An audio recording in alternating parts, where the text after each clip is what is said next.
What I'd like to do first of all is, taking the abstract that's in the guide, is just pick up on the first question that was in the abstract, which is, what exactly do we mean by cloud computing? So before I do that, I'll just introduce myself. I'm the CIO at North Devon Healthcare Trust. I've been there about 2.5 years. We're embarking on our on our local health records program, so we're implementing electronic health records within our trust. We're also taking part in an economy-wide program of work to join those all up into an integrated digital care record, very much trying to achieve the targets that we've heard earlier on in the session this morning around having a fully integrated record across health and social care by 2020, with access to that record to the public of Devon. So, and we obviously think, certainly in our trust, that the cloud offers great potential in delivering that solution and other solutions within the trust. So the first thing I thought I'd talk to you about is a definition of cloud computing and my personal view on this. I think if we take the standard definitions that we see, that you might find in, say, Gartner or on Wikipedia, or indeed if you read the Information Commissioner's Office guide to cloud, cloud is often described as a scalable and elastic set of services that provide ability for users to access their data and information and collaborate wherever they are. It's very much about the what it is. I think my own personal experience in trying to explain to the local stakeholders when I'm asked the question, can we not do this in the cloud, can we have a cloud solution for this, is to start with the why. Why do we use, why is cloud different, and what benefits can we get from it, what value can we get from it? So I would offer a slightly different definition, my own personal kind of definition really, which for me, cloud is very much about adding value to your organisation. It's about improving, in the health context, it's about improving access to digital services, whether that be for patients, your staff, the wider public, or other organisations who typically do business with you. And providing you address the issues about commissioning and procuring those services and the safety of the data in which you want to store in the cloud, I think they offer a great opportunity, and this is where the added value comes in actually getting those solutions up and running quickly and being able to flex those solutions as you need. That's where it comes in for me. That's the kind of conversation I'm having with my fellow directors and with other stakeholders about it's the why. Why do we use cloud over the traditional models? I think I'd give you a couple of examples. Obviously in Devon we have a lot of holidaymakers come to the region. One of the examples we often talk about in Devon is a patient accessing their record on a mobile device if they have to go to A&E. They're not from the area. They're obviously in Wales, slightly different IT systems in Wales. A lot of the patients come across from Wales on the ferry, and they forgot to bring their medications with them, and they want to find out what their medications are. The doctor who's treating them in A&E wants to find out what the medications are, and the patient often wants to have a conversation with their carer or their GP back at base. For me, that is a great example that we often get, a real example of where cloud computing would help solve those problems of organisational boundaries, organisational networks, and the storage of information in local data centres. Another example I would give you is, very recently within our organisation, is we are embarking on a new social networking platform for the Trust in order to better engage with our public and the patients. And the cloud solutions that we've seen there offer great opportunities for getting that up and running very quickly. So they're just two real examples. I've got some more in the presentation around how we're using cloud.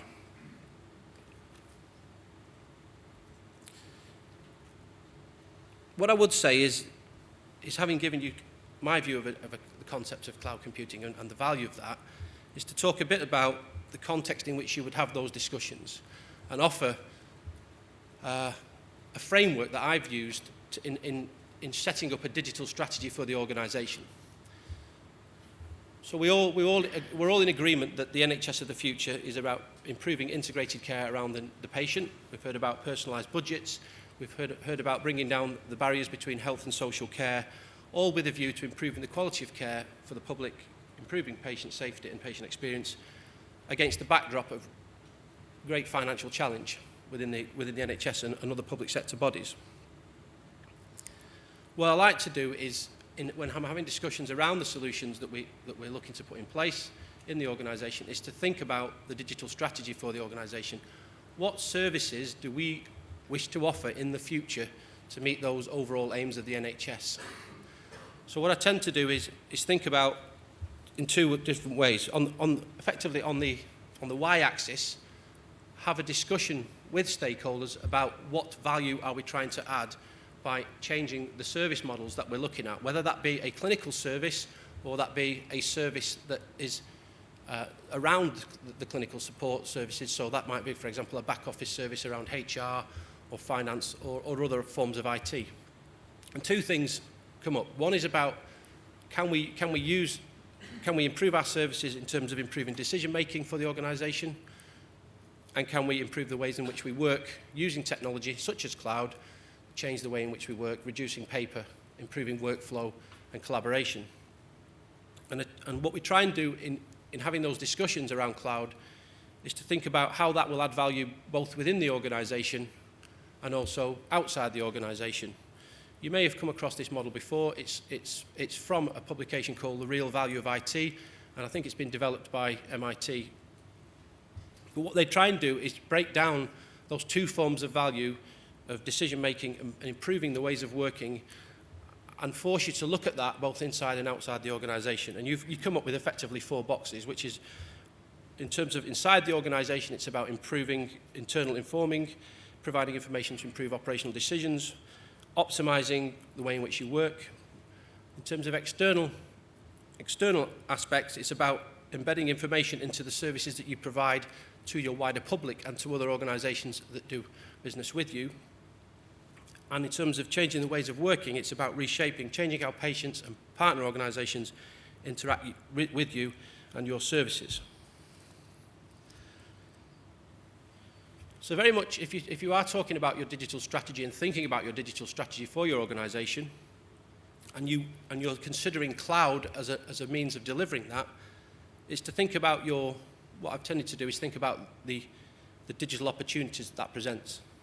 And the way that we've done that in Northern Devon, it's just one view, is that we talk about a clinical services portfolio. What clinical services do we provide as a trust? We are a vertically integrated trust. We have health and social care services within our remit. We provide community and acute-based services. So often what we talk about in terms of a clinical service portfolio is to first of all think about how we want to digitise our service model. Are we talking about remote clinics? Obviously it's a very rural location. We have patients that we span about 1,300 square miles, and we've found that using cloud solutions we're able to provide remote clinics for some specialties. Ophthalmology is one example.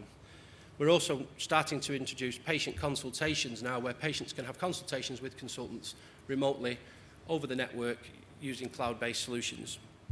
Telemedicine also features within that clinical service portfolio, as does the tools by which clinicians collaborate with each other, how they exchange non-clinical information just in terms of having discussions around patients or indeed around other things outside of the immediate patient environment. Obviously, our electronic health record features within that clinical service portfolio. We have just finished a procurement of a private cloud solution for our electronic health record, which I'll talk about in a minute.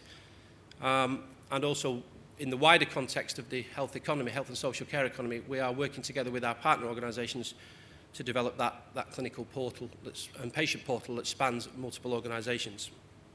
And there are some great cloud solutions out there that do that. It's also useful to talk about digital opportunities and cloud computing in the context of the business services portfolio. So as a CIO or anybody who's providing IM&T services to the business, things like changing the way in which your board operates, changing the way in which your committees, subcommittees of the board operate, moving them to a paperless environment. Financial HR systems, some of them are already hosted in the cloud, including within HR systems, are things like electronic rostering of your doctors and nurses, linking that to solutions such as NHS professionals. Very difficult to do if you have on-premise solutions to have that full integration. IT workplace services, desktops, etc., mobile devices, Cloud solutions exist for that, and we've trialled those with some success, although I'll come into some of the pitfalls in terms of cloud a bit later on in the presentation. Also collaboration tools. Here I'm talking about document management tools, project management tools, etc. And obviously the kind of the basic stuff around managing your own infrastructure as a service, platform as a service models in order to drive some cost reductions. So really the first thing first point I'd like to make in summarising what I've just told you is that for me it's been useful to think about cloud computing within that context of a broader digital strategy. And in doing so, break that down into the forms of value, improving decision-making, improving ways of working, and thinking about how that could improve things both within and outside the organisation. And it's at that point, when you've kind of worked through those issues, starting to look at the cloud solutions makes sense for me. So we came up with a few key themes out of our digital strategy. These are the main themes of the digital strategy. The first one is about making sure that if we do introduce electronic health records and we do introduce telecare and telemedicine, that we actually get meaningful use from those systems. That those systems, we actually monitor and measure the benefits that we get from using those systems. So it's very much about meaningful use. And if anybody's come across meaningful use framework in the States, it's a framework that's been put in place to incentivize healthcare providers to the tunes of millions of dollars for actually making best use of electronic health record systems. And it's something that we're starting to look at in North Devon is how do you actually measure the uptake and appropriate utilisation of your health systems. The second theme that's come out of our work on the digital strategy is about obviously improving the performance of the organisation, improving accountability and visibility through business intelligence. So putting in place that feedback loop where you're using that wealth of data that exists in your systems that have moved from paper to electronic, starting to push that back into the organisation in as near real time as you can, where it makes sense. And again, BI platforms that exist within the cloud can offer a very rapid means of getting those systems operational. The other theme that we have is obviously differentiating our services in the market. We are, I suppose, bound, in terms of geography, we are the only provider in that part of North Devon, but we do have our community services do move into East Devon where there are other providers in the market. So we very much see the use of digital strategy and cloud computing as something that will allow us to differentiate our services from other providers. And ways in which we might do that are through things like social media interactions with our public and other electronic means of engaging with patients and the communities that we serve. There's also the piece around improving in collaboration between our staff, putting in place platforms, using the cloud to allow people to communicate, exchange ideas, effectively unified communications, that kind of solution, which can also have benefits when staff, carers want to have interactions with patients. And finally, it's about putting all that together and improving the overall service quality of the services that we provide within those clinical and business portfolios and ensuring that we get value for money through a balance of internally provided services, on-premise services, and obviously cloud-based or external sourcing models where that makes sense. So that hopefully that gives you a flavour of where our digital strategy is. In terms of the model I gave you before, the framework, electronic health records feature predominantly in that. As I said before, it's a cloud-based solution. We've procured it through, we haven't gone down the G-Cloud route. There wasn't a solution available on G-Cloud, but we actually went down the route of procuring that through an ODU restricted procurement in partnership with 2 other NHS providers in the Southwest. So it is a multi-tenanted private cloud environment, but the other tenants in that are other NHS organisations, and we're comfortable with that from an information and data protection viewpoint. We've done the assurance with the supplier. It's a primary contractor, InterSystems, who are providing the HR, but we have done the due diligence with them on the contract at this point to understand how they propose to store that information and provide that within a cloud-based solution. In the UK, I'm providing the service, including the network, right up to the door of the hospital. And that, obviously, its main focus is on improving the ways of working within the hospital, inside the organisation. But it has benefits outside the organisation, and it also has benefits in terms of decision-making, obvious benefits around being able to use the information within the health record to manage clinical quality, improve clinical decision support, manage operational performance. In terms of external informing, it's about patients accessing their own records using that solution, using that information, using that to differentiate our services as a provider, and demonstrate to our commissioners that we have that information at our fingertips in order to demonstrate that we understand the population's health needs. In terms of reshaping how other organisations do business with us, the electronic health record allows us obviously to put in place electronic correspondence with our GPs, with our social care services, with our other providers in the region, and obviously provide that virtual health record across organisations. So hopefully that gives you an idea of what I'm talking about when I talk about the value framework inside and outside the organisation, how you can start to layer on your different solutions onto that model. It helps me, certainly me, think about the benefits and the value that the cloud computing will add. Social media touches on all four aspects.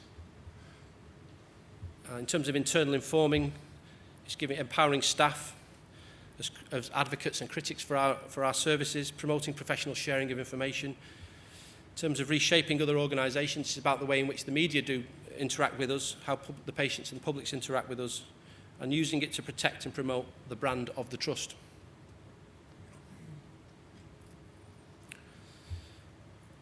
One example on the theme of promoting and improving collaboration and communication, it always amazes me. NHS Mail, does anybody here uses NHS Mail in their organisation?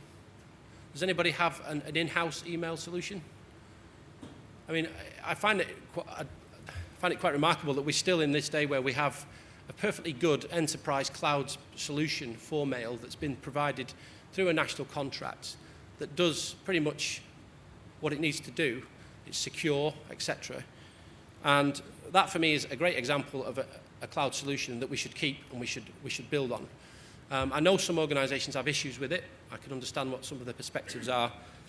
But it really does drive, if you can get the integration right with that enterprise cloud solution, innovation in other areas outside the organisation. So that's just one example.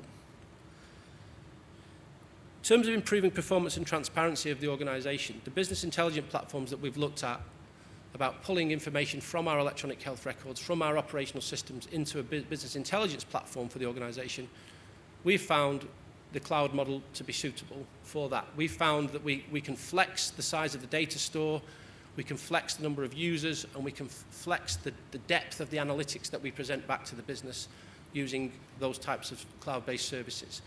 And it has obviously improved decision-making within the organisation. We are one of the top-rated trusts in the Southwest, and that has come from an almost insane focus on feedback in the system, putting information back into the hands of clinicians and managers in as near real time as possible. I don't think we'd have been able to achieve that internally within our internal data centre and the capability and expertise that we have in-house. So the cloud has really helped us get that off the ground quite quickly using third-party organisations.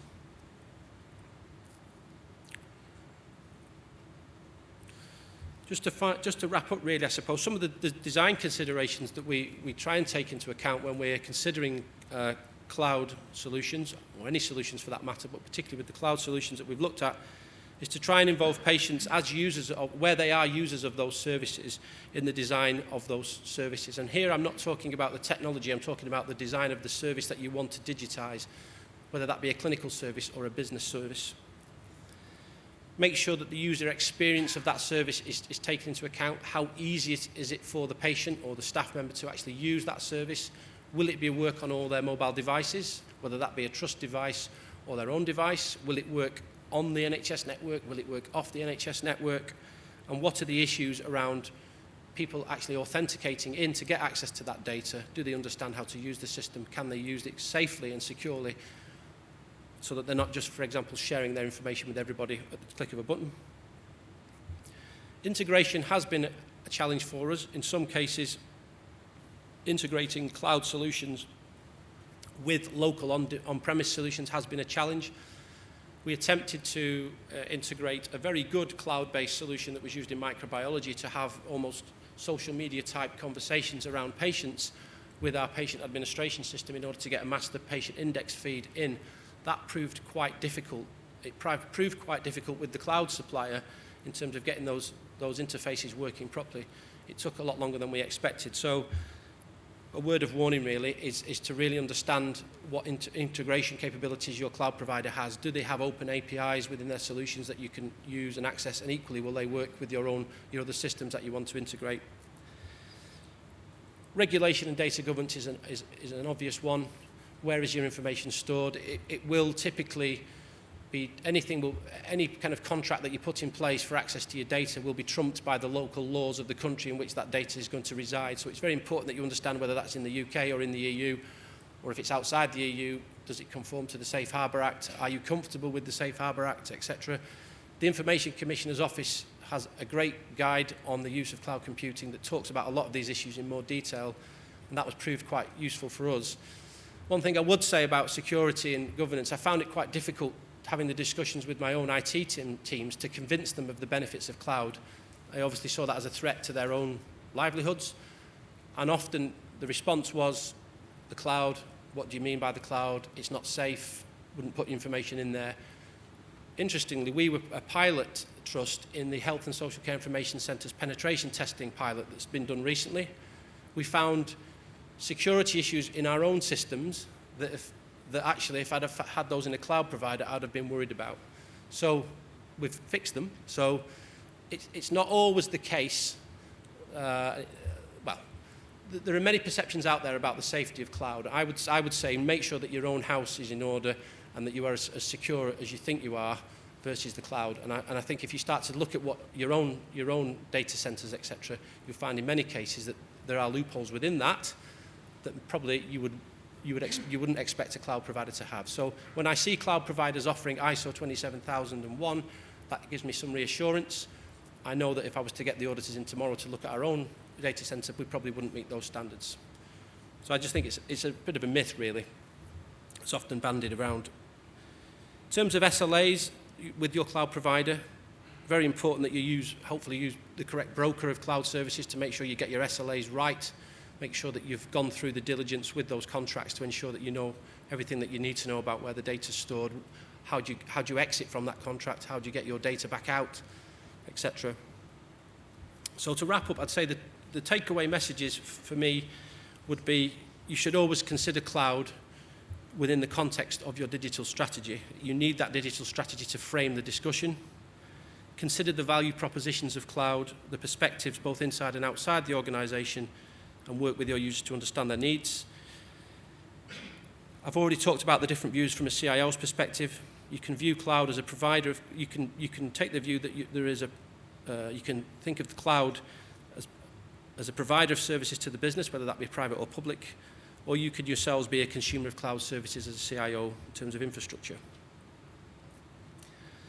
I would say also that make sure the public cloud can't meet your needs before building a private cloud. It may be that the public cloud solution is perfectly safe and secure for what you need it to do, and that will save you a lot of time. Watch out for some of the bookkeeping issues. I'm not sure all cloud solutions can be considered an asset on the balance sheet. If you've got a lot of capital funding to implement something, you need to consider those issues. And watch out for the geographic specific issues about where that data is hosted. And finally, consider, if you are an IT service provider, consider your own service management capabilities. Do you have the service management capabilities in-house to manage the cloud providers, or should you use a cloud broker to do that, to ensure that you get performance and delivery against the SLA? So issues such as transparency of the vendor, lock-in to contracts, assurance, and local integration with your on-premise solutions are all issues that we found that cloud brokers can actually help us with. That's me, finished, thank you.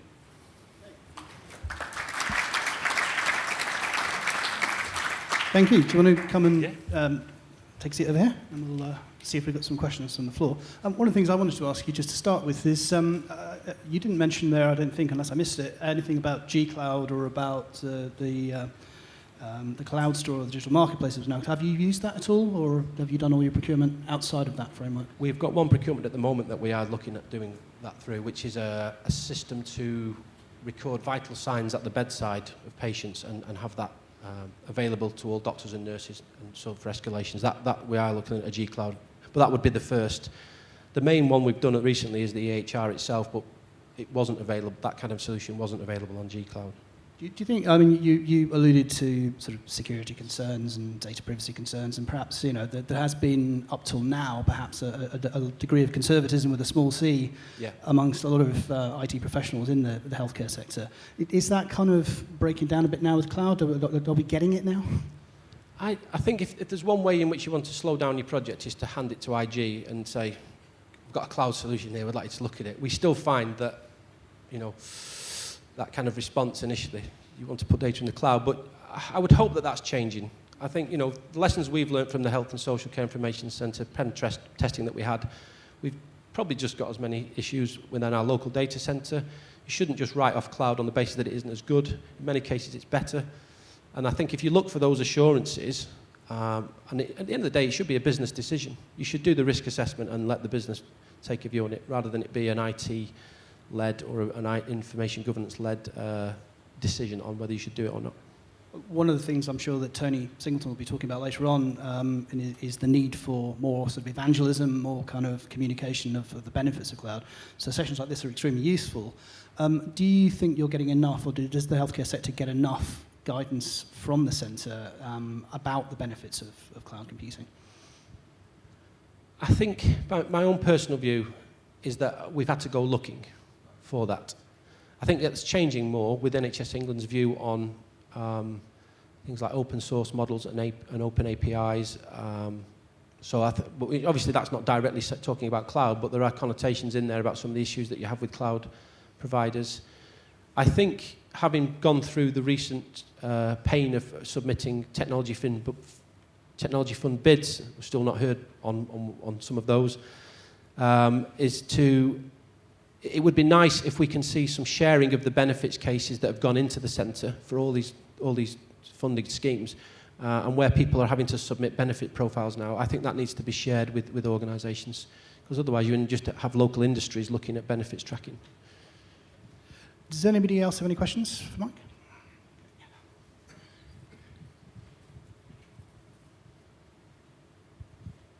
Thank you very much, Mark, and thank you for what's a very encouraging story about your move towards using the cloud. And my comment is a little bit about that. We persistently talk about the cloud, and of course it's not one cloud, is it? There's many, many, many variations, and I just wondered whether you could give us a sense of, did you, in your exploration of which provider to go with, whether you saw a lot of variation between the providers and whether some felt much more attuned to what you needed and perhaps others not? So just what's it feel like in that space? And then perhaps just as a secondary point, if I might ask, just about cloud-to-cloud interoperability. So if in some way a local health economy such as yours needs to interact with another nearby and you've chosen different clouds, do we find ourselves in almost a similar problem, but just perhaps at a slightly different scale? Okay, yeah, thanks for those. I mean, on the first point, I would say that we found a mixed response. So I'll give you one example. We went to look to move the board to a paperless environment. So there were a couple of providers out there of applications that are hosted in the cloud, and the application's very, very easy to use. The trust secretary and the PAs to the execs can quickly set up agendas electronically, put papers in, load them in. Straight away, those are available on everyone's device. That was okay. We investigated the different suppliers, and we started to look at the contracts behind that. And what we found is that they varied significantly in the prices they wanted to charge for flexing storage. So in one example, as an extreme example, one provider for an additional 100 gig of storage wanted £11,000 a year. And when you consider the cost of what that would, if you could actually provide that locally, it's bonkers prices. So they've got a very good product, and behind that product is the storage, which is in the cloud. And I think it's difficult. You can't separate those two out. But what you want to do is try and avoid getting caught and being stung by very expensive storage models. So I think, and there is room for negotiation. We found that actually they've got their published prices, but actually you can still go outside that and negotiate even further and I think we reduced it down by at least 50%. So that's one example I would say where don't take, people might think that's the price, it's G-Cloud pricing, but actually you can negotiate on some of those things. And the second point around integration, I think we've got the same issues whether we're integrating on-premise. It's about making sure the suppliers of the solution, whether it be on-premise or on cloud, have got the open APIs in place. So across the health economy, we've contracted within our electronic health records to have the functionality for HL7 messaging between systems. So they have to provide a platform and an interface for other systems, whether they be elsewhere in the cloud, in other providers, or on-premise, to interact with those solutions. So I think it's less of a cloud issue, it's more about setting out your requirements up front.